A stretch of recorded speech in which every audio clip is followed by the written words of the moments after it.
All right, let's talk about our next technique, which is reloading an empty gun in the middle of a gunfight. That's called the emergency reload for obvious reasons, guys. All right, now, here's how that's going to happen.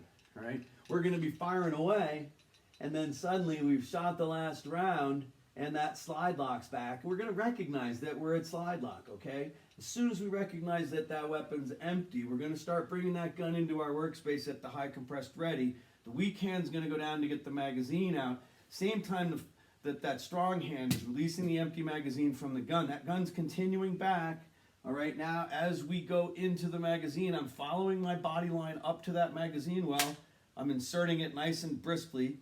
Okay, make sure it locks in, and then my hand continues over the top of the slide and grabs it in a strong grip like this, releases it, and now I reestablish that firing grip, and I'm back in the fight. I'm ready to continue. Now, notice I'm at the high compressed ready. Perhaps at this point, I have no need to re-engage. Perhaps I do, and I can point back in and re-engage my adversary. Okay, so that's how the emergency reload is done. Let me show you one more time, guys.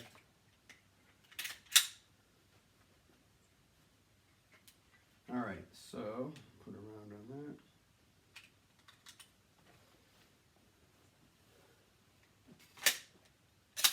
All right, so we're empty.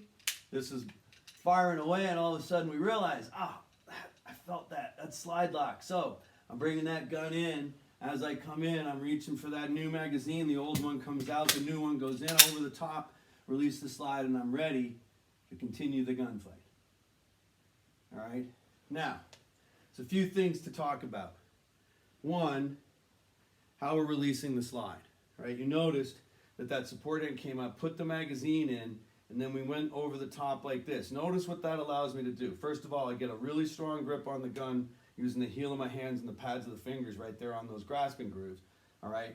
But more importantly, if I were to try to slingshot it, I kind of need to bring the gun out a little bit so I can wrap those fingers around it. I'm not in my high compressed ready position anymore, okay? So I'm actually introducing some inconsistency in my routine here, okay? We always want to be coming from that high compressed ready position. So as I bring this up, I can come right over the top like this, all right? Now, some might also ask, well, can I release the slide by just dropping that slide stop lever that's there?